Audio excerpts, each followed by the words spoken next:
नमस्कार, मैं रचना शर्मा चढ़ती कला टाइम टीवी देख रहे सभी दर्शकों का स्वागत करती हूं। आप देख रहे हैं हिंदी टॉप न्यूज। दिल्ली में तेजी से बढ़ रहे महामारी के मामले को देखते हुए केंद्रीय गृह मंत्रालय ने राष्ट्रीय राजधानी में महामारी टेस्टिंग की कीमत 2,400 रुपए निर्धारित कर दी है। गृह मंत्री अमित शाह ने आम लोगों को ध्यान में रखते हुए यह फैसला लिया है। गृह मंत्रालय के प्रवक्ता ने ट्वीट कर बताया कि आम आदमी को राहत प्रदान करने के लिए गृह मंत्री अमित शाह के निर्देशों के अनुसार गृह मंत्रालय द्वारा प्राप्त परीक्षण दरों पर उच्च स्तरीय विशेषज्ञ समिति की रिपोर्ट को आवश्यक कार्रवाई के लिए दिल्ली सरकार को भेज दिया गया है। निर्णय में महामारी जांच की कीमत 2,400 रुपए तय की गई है। दिल्ली के रोहिणी कोर्ट में जबरदस्त आग लग गई है। बताया जा रहा है कि आग तीसरी मंजिल पर स्थित कोर्ट नंबर 315 में आग लगी है। आग लगने के कारण अफरा तफरी का माहौल है। कोर्ट रूम में लगी आग के बाद चारों तरफ जबरदस्त धुएं का गुबार हो गया। आग को बुझाने के लिए दमकल की गाड़ियों को बुलाया गया। फिलहाल आग पर काबू पाने की कोशिश की जा रही है। अभी आग लगने के कारण का पता नहीं चल पाया है, लेकिन माना जा रहा है कि शॉर्ट सर्किट की वजह से आग लग सकती है। कोर्ट रूम से लोगों को बाहर निकाला जा रहा है और दमकल विभाग के कर्मचारी आग पर काबू पाने की कोशिश कर रहे हैं। प्रधानमंत्री नरेंद्र मोदी ने आज आत्मनिर्भर भारत अभियान के तहत निजी क्षेत्र के लिए 41 कोल ब्लॉक्स की नीलामी की प्रक्रिया की शुरुआत की है। इस दौरान पीएम नरेंद्र मोदी ने कहा है कि भारत महामारी से भी लड़ेगा और आगे भी बढ़ेगा। भारत इस बड़ी आपदा को अवसर में बदलेगा। इस संकट ने भारत को आत्मनिर्भर भारत होने का सबक दिया है। पीएम नरेंद्र मोदी ने कहा है कि आज एनर्जी सेक्टर में भारत को आत्मनिर्भर बनाने के लिए एक बड़ा कदम उठाया जा रहा है। महीने भर के भीतर ही हर घोषणा, हर रिफॉर्म्स, चाहे वो कृषि सेक्टर में हो, चाहे सूक्ष्म, लघु और मझले उद्योग के सेक्टर में हो या फिर अब कोल और खनन के सेक्टर में हो, तेजी से जमीन पर उतर रहे हैं। 2 जुलाई 2020 अयोध्या में राम मंदिर के शिलान्यास दिवस के रूप में इतिहास में दर्ज होगी। 2 जुलाई को देवताओं के 4 महीनों तक शयन की देवशयन एकादशी के मंगल मुहूर्त में भूमि पूजन होगा।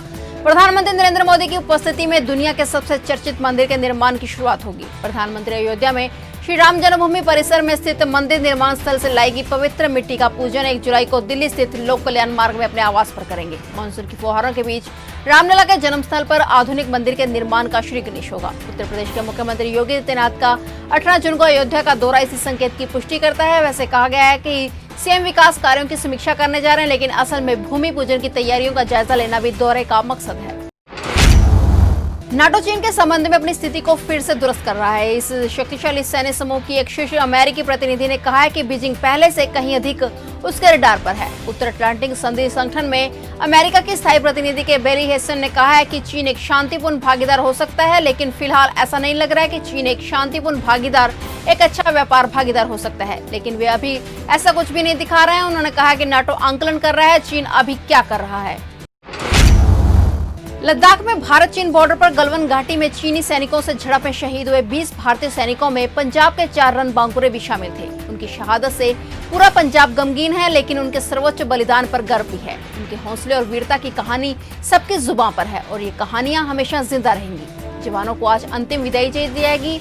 उनके पार्थिव शरीर आज शाम तक पहुंचने की संभावना है। राष्ट्रीय ध्वज में इनके पार्थिव शरीर गम के संग सर्वस्व बलिदान का जज्बा भी युवाओं में जगाएंगे। जालंधर में महामारी ने भयानक रूप लेना शुरू कर दिया है। आज गुरुवार को 30 वर्षीय महिला महामारी की शिकार हो गई। वह पचरंगा भोगपुर की रहने वाली थी और उसे 2 दिन पहले ही सिविल अस्पताल में भर्ती करवाया गया था। इसी के साथ जालंधर जिले में अब महामारी से मौतों का आंकड़ा 14 को पार कर गया है।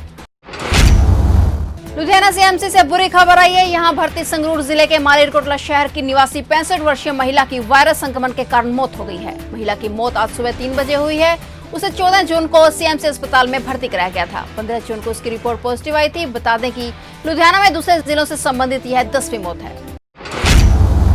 चंडीगढ़ शहर में आज गुरुवार सुबह महामारी का एक और मामला सामने आया है। सेक्टर 43 के रहने वाले 43 वर्षीय व्यक्ति की रिपोर्ट पॉजिटिव आई है। सेक्टर 25 और राम दरबार में एक केस आने के बाद अब इसकी चेन बढ़ने लगी है। बता दें कि बुधवार को सेक्टर 25 में 3 पॉजिटिव केस सामने आए थे। भारत में वायरस से संक्रमित लोगों की संख्या 3,65,000 का आंकड़ा पार कर चुकी है। पहली बार देश में एक दिन में सबसे ज्यादा मामले दर्ज किए गए हैं। पिछले 24 घंटे में रिकॉर्ड 12,881 नए केस मिले हैं। 334 लोगों की मौत भी हुई है।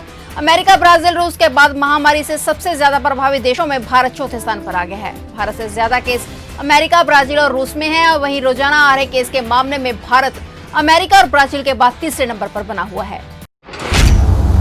फिलहाल टॉप न्यूज में इतना ही। तब तक के लिए देखते रहिए चढ़ती कला टाइम टीवी और मुझे दीजिए इजाजत। धन्यवाद।